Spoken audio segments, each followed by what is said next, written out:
नमस्कार, स्वागत है आपका जोहार झारखंड के इस बुलेटिन में। आपके साथ मैं हूं सोनाली सिंह। बुलेटिन की शुरुआत इस वक्त की बड़ी खबर के साथ। बड़ी खबर लोहरदगा से, जहां पर लोहरदगा में मुस्लिम समुदाय की युवती से प्रेम करना युवक को महंगा पड़ गया।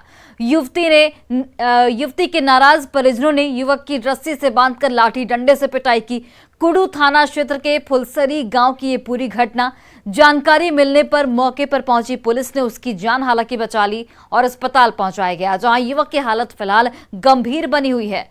इधर इस मामले में युवक के परिजनों की ओर से 12 लोगों पर नामजद प्राथमिकी दर्ज की गई है, तो युवती की ओर से भी युवक पर दुष्कर्म का आरोप लगाया गया है और इसके तहत मामला भी दर्ज कर लिया गया है। मारपीट की घटना के बाद गांव में दो समुदायों के बीच तनाव की स्थिति है, जिसे देखते हुए पुलिस इस वक्त अलर्ट मोड पर है।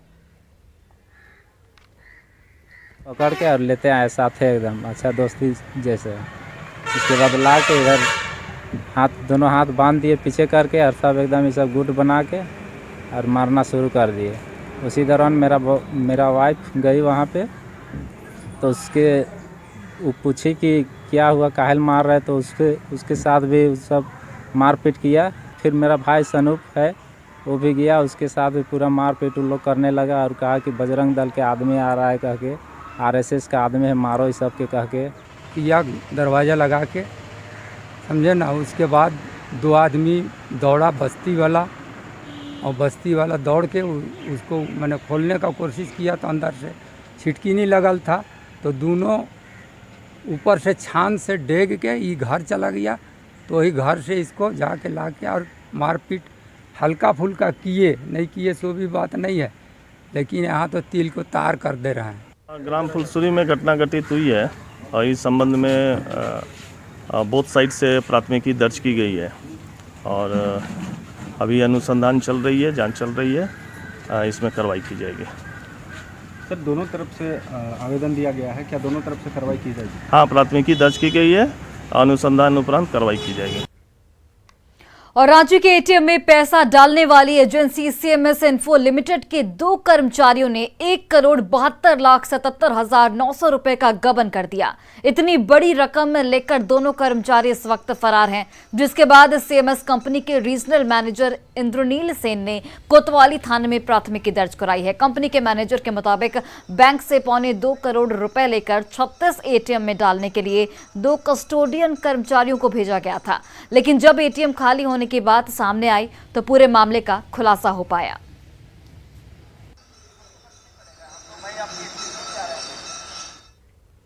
और अब आपको बताते हैं कि आखिर पूरा मामला है क्या। तो देखिए, एटीएम से 1,72,00,000 का गबन का ये पूरा मामला है। रांची के एटीएम में पैसे नहीं डाले गए थे। सीएमएस इन्फो के 2 कर्मियों पर इस गबन का आरोप लगा है। 1,72,00,000 का ये पूरा गबन है। सीएमएस इन्फो के 2 कर्मियों पर इसका आरोप लगा है। 36 एटीएम में पैसे डाले जाने थे, लेकिन पैसे नहीं डाले गए, जिसके बाद इस पूरे मामले का खुलासा हो पाया। एटीएम खाली मिलने पर इस पूरे मामले की जानकारी मिली। 25 एटीएम की ऑडिट में खुलासा हुआ इस पूरे मामले का। 11 एटीएम का अभी भी ऑडिट बाकी है, जिसके बाद और राज खुलेंगे और जानकारियां मिल पाएंगी। गबन की राशि बढ़ने के इस वक्त आशंका जाहिर की जा रही है। जानकारी आपको देते चले, अमित मांझी, सुभाष चेल पर इन दोनों कर्मचारियों पर गबन का आरोप लगा है। 14 जुलाई को पैसे लेकर ये दोनों कर्मचारी निकले थे एटीएम में डालने के लिए, लेकिन एटीएम में पैसा नहीं मिला। उसके बाद इस पूरे मामले का खुलासा हुआ। बढ़ते हैं आगे। पूर्वी सिंहभूम के ग्रामीण और पहाड़ी इलाके में कई ऐसे गांव हैं जहां आज भी मोबाइल नेटवर्क नहीं होने से लोगों को भारी परेशानी का इस वक्त सामना करना पड़ता है। बोड़ाम प्रखंड के पागदा गांव की अगर बात करें तो यहां मोबाइल नेटवर्क नहीं होने से लोगों का आधार कार्ड भी नहीं बन पा रहा है। पागदा में 5 साल तक के बच्चों का आधार कार्ड बनवाया जा रहा है, जिसे लेकर महिलाएं अपनी गोद में बच्चों को लेकर घंटों लाइन में खड़ी रहती हैं, लेकिन नेटवर्क की कमी की वजह से, नेटवर्क के अभाव की वजह से उनका काम नहीं हो पाता। पागदा में दरअसल केवल BSNL का ही टावर है और वो भी पहाड़ी इलाका होने की वजह से सही से काम नहीं करता। घंटों इंतजार के बाद भी जब काम नहीं हो पाता है तो महिलाएं मजबूरन अपने बच्चों के साथ लौट जाती हैं। वहीं बिजली नहीं होने से पागदा डाकघर में भी अंधेरा पसरा रहा और आधार कार्ड कर्मी नेटवर्क के साथ ही बिजली का भी इंतजार करते दिखे। बात केवल आधार कार्ड की ही नहीं है, मोबाइल नेटवर्क के अभाव में राशन के लिए भी लोगों को यहां पर भारी परेशानी का सामना करना पड़ता है। यहाँ नेटवर्क के चलते सर आधार कार्ड नहीं बन पा रहा है। सुबह से लोग खड़े हैं, सर्वर भी डाउन है, ऊपर से नेटवर्क तो है ही नहीं एकदम। पानी हो रहा है, बरसात। हाँ, बरसात हो रहा है, बरसात में सब खड़े हैं बच्चा लेके। कितना बजे सुबह से? सुबह 9 बजे से खड़े हैं। 0 से 5 वर्ष तक के आयु के बच्चे का आधार कार्ड का बनना है, लेकिन अभी सर्वर डाउन है, इसीलिए इतना भीड़ जुटा हुआ है, काम नहीं हो पा रहा है अभी फिलहाल। होने से हो जाएगा। कौन से एरिया के यहाँ लोग आए हुए हैं? ये पागदा पोस्ट ऑफिस के अंडर का एरिया का है। यहाँ बच्चे का आधार बन रहा है और सर्वर डाउन है, इस वजह से यहाँ बन नहीं पा रहा है। 5 बन पाया है और 3 पेंडिंग है। अब लोग कितना बजे सुबह यहाँ पहुँचे हैं? यहाँ हम लोग 9 बजे से पहुँचे हैं। कितना बजे तक चलेगा? हाँ, 5 बजे तक चलेगा। क्या लगता है बन पाएगा? भीड़ काफ़ी है। भीड़ काफ़ी है, सर्वर डाउन है जिसकी वजह से नहीं बन पा रहा है। आज नहीं, आज मतलब यहाँ टोटल आज नेटवर्क मतलब है नहीं, खाली BSNL का भी थोड़ा है, तो उसमें ये नहीं है। जैसे चलता है वो तो जा करके राशन कार्ड के लिए जाना पड़ता है जंगल। यहाँ का जो पोस्ट ऑफिस है, आज जो आधार कार्ड बन रहा है, 2 ठो बन रहा है, नेटवर्क नहीं है। हाँ, टावर लगने चाहिए, जैसे ये परेशान जैसे ना हो। नहीं, वास्तव में वो टावर के चलते हैं और इसके चलते है, माने टावर अधिकतर एकदम रहता नहीं है और जिसके कारण बहुत सा माने दिक्कत होता है गांव वालों को। राशन कार्ड का भी है, आपका ये आधार कार्ड का भी, माने कुछ भी सरकारी चीज़ में उसमें बाधा आता है, इसीलिए टावर लगाना एकदम माना जरूरी है। और गोड्डा में शुक्रवार रात बमबाजी के बाद पुलिस एक्टिव मोड में दिख रही है। पुलिस ने बमबाजी के बाद छापेमारी में सुतली बम के अवशेष जब्त किए हैं। वहीं गांव में भी की गई छापेमारी में अमरपुर के एक घर से जिंदा बम को बरामद किया गया। इसके बाद बम स्क्वाड को इसकी सूचना दी गई, जिसके बाद जांच के दौरान वारदात में शामिल 3 आरोपियों को यहां पर गिरफ्तार किया गया, जिन्हें न्यायिक हिरासत में भेज दिया गया है। इनमें से 2 आरोपियों के खिलाफ पहले से ही मारपीट और आर्म्स एक्ट के तहत मामला दर्ज है। एक हुआ था, उसके बाद हम लोग तो सब बिजी रह गए। उसी क्रम में ये बम वही लोग फेंके होंगे, ठीक है, जो कि प्रेशर न मिलने के कारण, झाड़ी में फंसने के कारण ये बम फटा नहीं। उनको जान मारने की नीयत से सूतली बम फेंका गया है। घटना स्थल से सूतली बम के अवशेष प्राप्त किए गए एवं चेतन शाह का अस्पताल में प्राथमिक उपचार कराने के बाद उनके आवेदन के आधार पर भादवी की सुसंगत धाराओं एवं एक्सप्लोजिव एक्ट की सुसंगत धाराओं के अंतर्गत कांड दर्ज किया गया है। और देखिए, इस मामले के सामने आने के बाद कई तरह के सवाल भी उठ रहे हैं। सवाल उठता है कि आखिर गोड्डा में बम कौन बना रहा है। सवाल ये भी कि बम का कैसे खुलेआम इस्तेमाल किया जा रहा है, किसी को इसकी भनक अभी तक क्यों नहीं लगी। सवाल ये कि मास्टरमाइंड की कब तक गिरफ्तारी की जाएगी। ये तमाम सवाल इस पूरे मामले के सामने आने के बाद खड़े हो रहे हैं।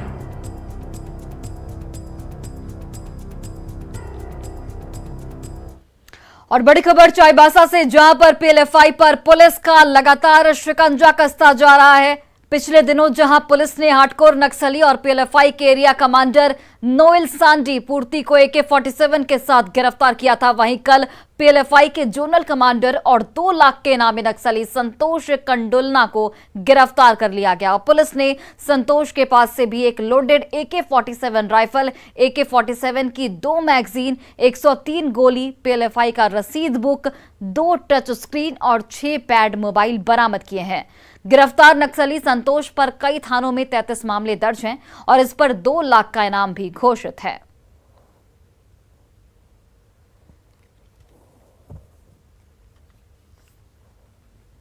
तीन से 4 सालों में इसके द्वारा विभिन्न प्रकार के घटनाओं को अंजाम दिया गया है, जिसमें हत्या और रंगदारी के साथ साथ 17 सीले के अंतर्गत घटनाएं दर्ज हैं।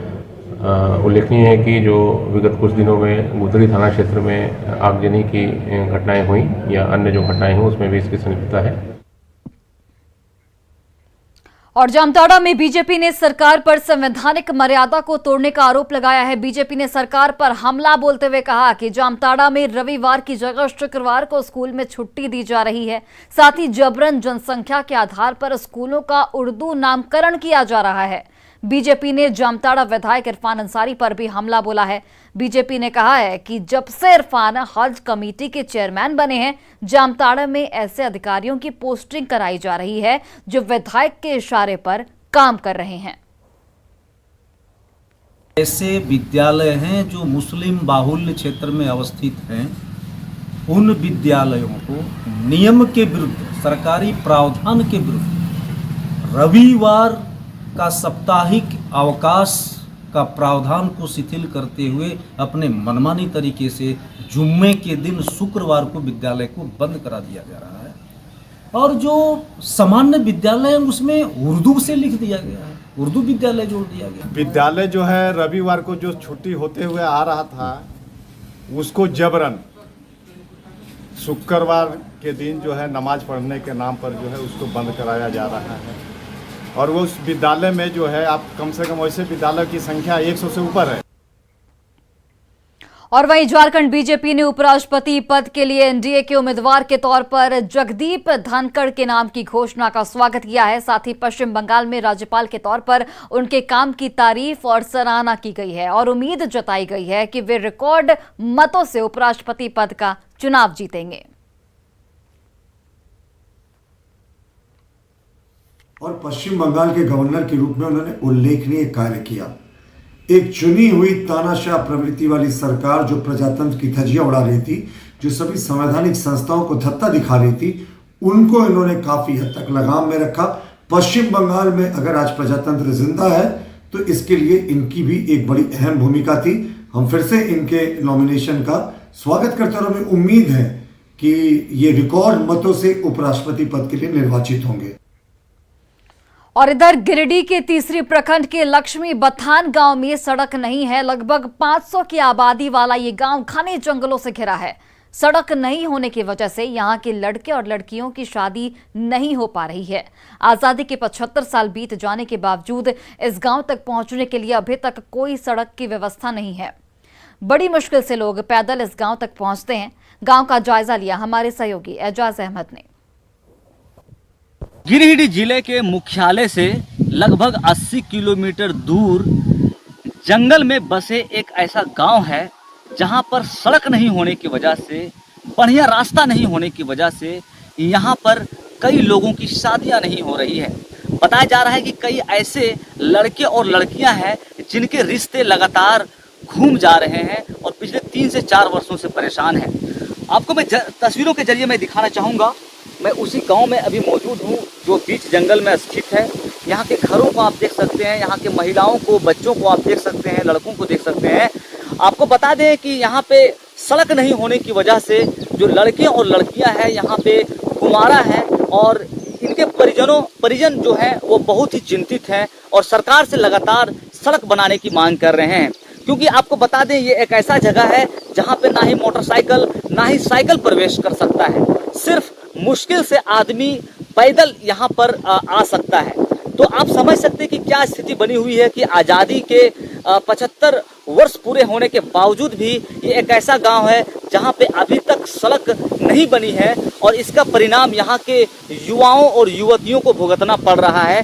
क्योंकि बताया जा रहा है कि लगभग 3 से 4 वर्षों से लगातार कुटुंब आते हैं, मेहमान आते हैं रिश्ते के लिए, लेकिन रास्ता की स्थिति को देखते ही, यहाँ की जो आवागमन की स्थिति को देखते ही मेहमान भड़क जाते हैं और दोबारा यहाँ पे नहीं आते हैं। आता है को कुटुंब से आधे रास्ता से घूर जाता है। रोड के साधन है ये नहीं, तो यहाँ के रोड के साधन नहीं है तो बेटी जंगल में कैसे से खाता, कोई चीज की व्यवस्था नहीं। अब मेरे को कुछ नहीं हो रहा है, प्लस में अभी इतना रिश्ते वाले लोग आ रहा है 2 से 3 साल आया के घूम के यहाँ से जा रहा है, न लग रहा है न कुछ बोल रहा है। आपका रिश्ता घूम जा रहा है? जी हाँ। लगभग 15 से 20 ऐसे युवक और युवतियां हैं जिनकी शादी करने की उम्र हो चुकी है, लेकिन रास्ता सही नहीं होने की वजह से शादियां नहीं हो पा रही है। जो मेहमान हैं वो घूम कर चले जा रहे हैं और यहाँ पे लगातार यहाँ के ग्रामीण, यहाँ के जो आदिवासी हैं, लोग हैं, परेशान हैं, चिंतित हैं। गिरिडीह से न्यूज़ 18 के लिए मैं एजाज अहमद। और रांची के रातू प्रखंड के हेसरी गांव में लोग चचरी पुल के सहारे दक्षिणी कोयल नदी को पार करने को मजबूर हैं। राज्य में सरकार विकास के लंबे लंबे दावे करती है, लेकिन हकीकत आपके सामने है। काफी कोशिशों के बाद जब गांव के लोगों को सरकार से मदद नहीं मिली तो लोगों ने खुद पुल को श्रमदान कर बनाया। आपको ये भी बताते चले कि पिछले साल इस पुल से गिरकर एक ग्रामीण की मौत भी हो चुकी है, लेकिन इसके बावजूद भी स्थानीय प्रशासन और जनप्रतिनिधियों की तरफ से कोई पहल, कोई मदद नहीं की गई। पुल का जायजा लिया हमारे सहयोगी अविनाश कुमार ने। सरकार कहती है कि झारखंड बदल रहा है, लेकिन कितना बदला वो एक तस्वीर हमारे ठीक पीछे है। आप सोचने पर मजबूर हो जाएंगे कि क्या यही बदलाव है और क्या इसी को झारखंड का विकास कहते हैं। मेरे ठीक पीछे एक पुल है, ये दक्षिणी कोयल पर इस पुल का निर्माण किया गया है और आप जिस तस्वीर के माध्यम से जो देख पा रहे होंगे वो ये है कि सामने जो इस पुल पर आने जाने के लिए जो रास्ता बनाया गया है वो बांस के सहारे बनाया गया है। आपने सही सुना, बांस के बातियों के सहारे आने जाने के लिए गांव के लोगों ने इसे तैयार किया है। जिन लोगों ने तैयार किया है उनसे भी बात करेंगे, लेकिन सबसे पहले आपको इस पर चलकर भी दिखा दें कि ये बहुत आसान नहीं है। अगर आपकी नज़रें चूक गई तो आप नीचे की ओर गिर सकते हैं। बहुत संभल कर चलना है और अगर आप नहीं संभले तो यहाँ गिरना तय है, क्योंकि नीचे जो डेप्थ है, जो गहराई है, उसमें जाने के बाद आपको परेशानी हो सकती है। बारिश का समय है और बारिश के समय में अमूमन गांव में इस तरह की तस्वीरें देखने को मिलती हैं, जब लोग एक गांव से दूसरी गांव जाने के लिए या गांव से अपने खेत तक जाने के लिए ऐसे पुल का सहारा लेते हैं या नदी को तैर कर दूसरी ओर जाते हैं।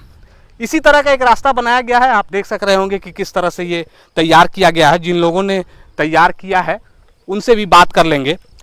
ये जो आप लोग बनाए हैं, इसकी आवश्यकता क्यों पड़ी है और क्या यहाँ सरकार नहीं है, क्या विधायक जी नहीं हैं, सांसद नहीं हैं, जो आप लोगों को खुद बनाना पड़ा है?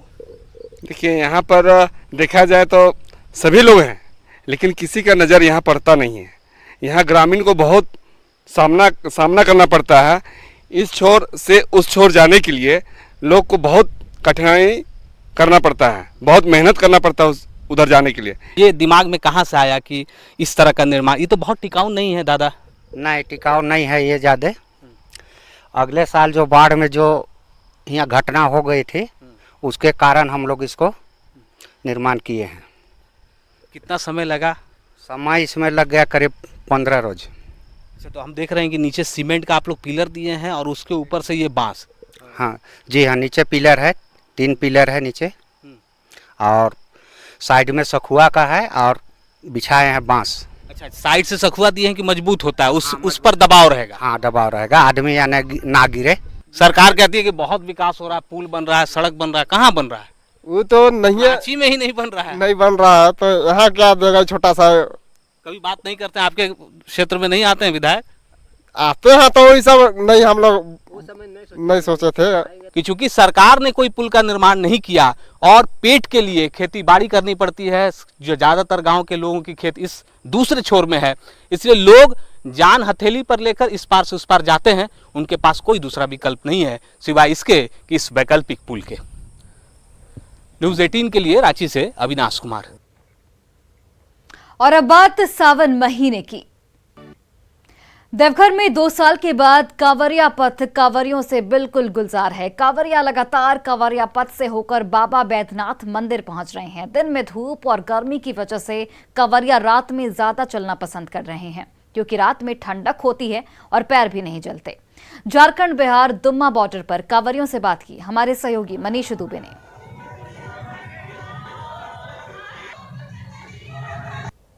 सावन का पावन महीना है। कोरोना महामारी के 2 साल के बाद इस वर्ष सावनी मेला का आयोजन किया जा रहा है। इस वक्त हम मौजूद हैं झारखंड बिहार के बॉर्डर पर, दुम्मा बॉर्डर पर, और यहाँ की तस्वीरें आप देखिए कि रात होने की वजह से जो है कांवरियों का तांता जो है लगातार गुजर रहा है, क्योंकि रात में चलना आसान होता है। हम कांवरिया से यहाँ पे बातचीत करते हैं और जानने की कोशिश करते हैं। हम जी, कब जल उठाए थे आप? कब जल उठाए थे?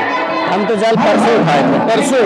अच्छा, यहाँ जब दर्दमारा पहुँच जाते हैं, यहाँ से गुम्मा पहुँच जाते हैं, तो कितना लगता है? बाबा नगरी पहुँच गए? हाथे में है आपका, एकदम पहुँच गए। आपको चाहिए बस। रात में चलने का कोई विशेष कारण? अच्छा लगता है, ठंडा। दिन में मौसम खराब रहता है, धूप करता है, रात में चलने में अच्छा लगता है। 2 कांवर लेके आ रहे हैं बम जी आप? वो आंटी जी का है, वो थोड़ा डैमेज हो गए इसलिए उठा लिया उनका, पीछे से आ रहे हैं। बाबा कब से आ रहे हैं आप कांवर लेकर? हम आ रहे हैं बाबा 10 बरस। 10 बरस से? हाँ। 2 साल बाबा पास नहीं आ पाए थे, दुख थे? जी हाँ। इस बार अच्छा लग रहा है? हाँ। रात में काहे चलते बाबा? रात में ठंडा रहता है इसीलिए। तो देखिए कि खुशी से, उत्साह से जो है कांवरिया का उत्साह, ये देखिए जत्था जो कांवरियों का है, बोल बम करते हुए सीधे यहाँ पर बाबा बैद्यनाथ मंदिर के लिए प्रस्थान कर रहे हैं। ये गुम्मा बॉर्डर है जहाँ से झारखंड इन कर जाते हैं, यानी देवनगरी देवघर में इन कर जाते हैं। और यही कारण है कि जब यहाँ से यहाँ पर जैसे ही प्रवेश करते हैं, इनका 95 किलोमीटर का जो सफर होता है, उनका जो थकावट होता है, वो पूरी तरह से खत्म हो जाता है। दूसरी तरफ आपको एक और तस्वीर दिखा दूं कि जहां पर उद्घाटन सभा हुआ था, यहाँ पर उस जगह पर कांवरियों के मनोरंजन के लिए नित्य दिन जो है भजन कीर्तन का आयोजन किया जाता है। और जो कांवरिया देवघर पहुंचते हैं, झारखंड की सीमा में पहुंचते हैं, उन्हें काफी उत्साहित होता है, उत्साह में जो है लबरेज रहते हैं और नृत्य भी करते हैं। ये दूसरी तस्वीर आप देखिए कि ये बिहार बॉर्डर के अंदर का है। जब जो लोग यहाँ पर झारखंड घुस रहे हैं, यहाँ पर भी व्यवस्थाएं आपको दिखेंगी कि चाक चौबंद की गई है, सुरक्षा व्यवस्था की गई है, चारों तरफ पुलिस की प्रतिनियुक्ति की गई है, लाइटिंग की व्यवस्था की गई है। तो कुल मिलाकर ये कह सकते हैं कि 2 साल के बाद, जब कोरोना के बाद जो श्रावणी मेला का आयोजन हो रहा है, कांवरियों में भरपूर उत्साह देखा जा रहा है और कांवरिया रात में ही चलना ज्यादा पसंद कर रहे हैं क्योंकि ठंडक की वजह से। मनीष दुबे, न्यूज 18 देवघर। और जमशेदपुर से भारी संख्या में कांवरिये देवघर के लिए रवाना हो रहे हैं। पूर्वी जमशेदपुर के विधायक सरयू राय कांवरियों की सेवा में लगे हैं। सहयोग सेवा कार्यक्रम के तहत 91 कांवरियों को विधायक सरयू राय ने गमछा, कांवर और अन्य सामान भेंट किया। जमशेदपुर से काफी संख्या में कांवरिया देवघर में जलाभिषेक के लिए सुल्तानगंज पहुंच रहे हैं। 30 तारीख को यहाँ से बाबा धाम के लिए रवाना होंगे और हमारी पूरे सरकार की टीम, मतलब हम लोग हैं 13 जन जा रहे हैं और बहुत अच्छा लगा ये प्रोग्राम में आके, यहाँ से सहयोग मिला, हम लोगों को बहुत खुशी हुई। गोरमुरी मंडल ने एक अच्छी पहल की है और शहर में अलग स्थानों पर भी इसी तरह के छोटे बड़े आयोजन होंगे तो शहर की भावना भी भगवान शिव जो हमारी प्रकृति के और सृष्टि के आदि स्रोत हैं, उनके प्रति अपनी आस्था निवेदित करने का अवसर है और इसमें गोरमुरी मंडल ने मदद किया है। और फिलहाल इस बुलेटिन में बस इतना ही। आप देखते रहिए न्यूज 18 बिहार झारखंड।